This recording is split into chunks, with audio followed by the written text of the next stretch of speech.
Bonjour à tous, j'espère que vous allez bien. Alors, j'ai été intéressé par la préoccupation d'un de nos alligators. Cette préoccupation, je l'ai trouvée légitime. En fait, il vit en Afrique, il vit dans un pays africain et il a un certain niveau de vie. Il est fonctionnaire et il gagne pratiquement 300-400 000. Il est seul, il n'a pas encore d'enfant. Il m'a demandé, mais général, je cherche à venir aux États-Unis, mais après, je cogite.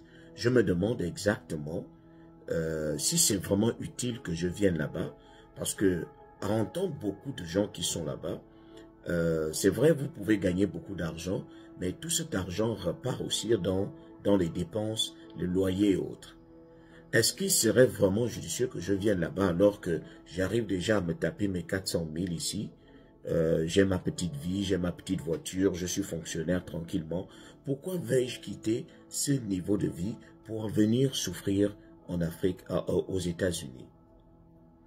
Je lui dis, mon frère, tu as raison, tu as raison. Quelqu'un qui a pratiquement 400-500 000 et qui est seul n'a rien à facilement envier à celui qui est à l'étranger. Mais il y a un petit truc que tu dois retenir. Tu arrives à t'en sortir tout simplement parce que tu es encore seul. Moi, je l'ai fait. Je gagnais 550 000 par mois, chaque mois. Je vivais seul. Et je n'avais qu'un seul enfant qui ne vivait pas avec moi, qui vivait avec sa mère. Donc, lorsque vous ne vivez pas avec l'enfant, il y a moins de charges. Vous envoyez seulement de l'argent, mais ce n'est pas comme si l'enfant était dans votre maison. Donc, je ne sentais pas trop le poids des dépenses. Je pouvais manger ce que je voulais, je pouvais tourner comme je voulais. Mais les difficultés ont commencé à arriver lorsque les charges ont commencé à changer. Le loyer commençait à augmenter parce que tu veux un certain niveau de vie. Et lorsque tu commences à prendre une femme, tu la mets dans la maison, les charges augmentent. La femme tombe enceinte, les charges augmentent. Mais l'argent n'augmente pas. Le salaire reste le même. Malgré l'expérience, malgré le temps qui passe, parfois tu peux te retrouver dans un pays où le salaire change difficilement. Donc, tu es coincé. Les 500 000 qui te suffisaient commencent à être très peu pour toute la famille. Et là, tu es coincé jusqu'au cou. Malgré les efforts que tu vas faire pour serrer la ceinture, tu vas te retrouver à épargner peut-être 10 000 par mois. Parce que la femme est là, elle est enceinte, elle a des besoins, tu dois t'en occuper, tu dois t'occuper des factures et autres. Donc, ça va commencer à être difficile. Ce n'est pas pour dire à quelqu'un, abandonne tout et jette-toi. Mais je ne peux pas te décourager non plus. Je veux que chacun se sente libre là où il a choisi de vivre. Surtout s'il peut bien s'en sortir. Si tu connais tes capacités, si tu sais que tu as un bagage, si tu sais que tu peux t'adapter à toutes les conditions, alors pourquoi pas? Soit tu choisis de partir, de choisir le large, soit tu restes sur place, mais le peu que tu vas gagner, tu essayes d'investir. Et ce n'est pas aussi donner à n'importe qui de savoir investir. Ça, il ne faut pas se leurrer. Alors, je vais prendre le cas de celui-là qui vit ici aux États-Unis. Lui, c'est vrai, on va dire que l'argent qu'il va gagner, il opère aussi dans des dépenses. Mais ce n'est pas tout. Ce n'est pas aussi tout l'argent qu'on gagne, qui va aussi nous servir à payer le loyer. Sinon, nous tous là, on ne serait pas là. On serait retourné au pays, si c'était réellement le cas. Ici, il y a des opportunités. Choses qu'on n'arrive pas facilement à trouver chez nous. Des opportunités, c'est-à-dire, imaginez celui-là qui vit au pays, qui a 500 000. Lorsqu'il a une situation, par exemple, un de ses parents est malade. La maman tombe malade, on a besoin de 200 000 pour payer les médicaments. Sur ces 500 000, il va avoir mal à retirer. Il va avoir du mal à retirer 200 000. C'est-à-dire, s'il retire les 200 000, le mois là va être serré pour lui. Ça va être vraiment serré parce que il n'a pas l'habitude de sortir 200 000 du coup comme ça.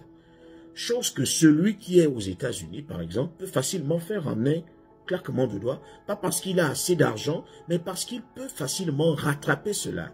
C'est-à-dire, si tu envoies 200 000 à quelqu'un, tu peux aller demander à ton patron pour dire « je veux travailler plus d'heures » pour rattraper le vide, pour combler le vide que tu as causé. Ou encore, tu peux dire « je vais me trouver un petit second boulot en aparté pour que j'ai encore d'autres entrées. » Il ne faut pas se leurrer. Celui qui arrive déjà à travailler à la fonction publique aura quelle possibilité de trouver facilement un deuxième job. Les jobs ne traînent pas les rues. Les jobs ne traînent pas les rues. Alors qu'ici, tu peux bien faire un travail du gouvernement et aller faire un petit boulot ailleurs. Il y a même des boulots qu'on fait en ligne. Donc tu as cette possibilité-là de faire entrer un peu d'argent. Donc, c'est vrai, le loyer, c'est ce qui nous prend beaucoup plus d'argent. Mais une fois que tu arrives déjà à satisfaire ton loyer, tu serres un peu la ceinture, tu te focalises sur l'essentiel, tu auras forcément un peu d'argent de côté. Mieux, plus d'argent que tu aurais pu épargner dans notre pays. Il ne faut pas aussi se mentir. Je sais qu'il y a cette possibilité-là. Sinon, nous tous, on ne serait pas restés. On serait repartis. Donc, si tu sais très bien que tu es un beau-ailleurs, tu es quelqu'un qui travaille dur, alors, chacun a besoin, nous sommes tous des graines, et chacun d'entre nous a besoin qu'on nous jette sur de la bonne terre pour mieux grandir, pour mieux fleurir après. Mais non, il arrive que nous nous retrouvions, que certaines graines se retrouvent sur des terres arides, une terre difficile, où tu as du mal à prendre des racines. Alors, si on t'enlève de là et qu'on te met sur une terre où on arrose difficilement, on arrose la plupart du temps, tu vas prendre des racines et grandir. C'est vrai que on dit qu'il y a des opportunités partout, mais il y a aussi des coins qui ont plus d'opportunités que d'autres. Il ne faut pas se leurrer. Donc, les 500 000 que tu as au pays, ça peut te suffire parce que tu es encore seul. Mais à un certain moment, si tu as réellement la possibilité, je ne te dis pas de tout abandonner et de te jeter au large. C'est-à-dire, tu ne peux pas aussi abandonner un certain standing et te jeter sans pourtant savoir là où tu vas, sans pourtant connaître les conditions dans lesquelles tu vas vivre là où tu es en train de partir.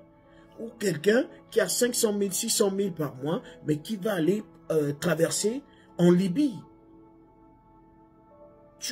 Parce que là-bas, il y a même déjà trop de risques où tu peux même perdre la vie. Quelqu'un qui a 500 000, 600 000 qui va aller passer par la frontière du Mexique, qu'est-ce qui te dit que tu vas arriver aux États-Unis? Ta vie peut s'arrêter là-bas. Donc, si tu as une bonne opportunité légale qui te permet de venir ici aux États-Unis ou d'aller en France, ah ben, tu l'as saisi. Tu l'as saisi. C'est tout ce que je tenais à te dire et à te conseiller. De t'asseoir, d'essayer de faire un petit examen, de jauger un peu le pour et le contre pour voir ce qui te sied.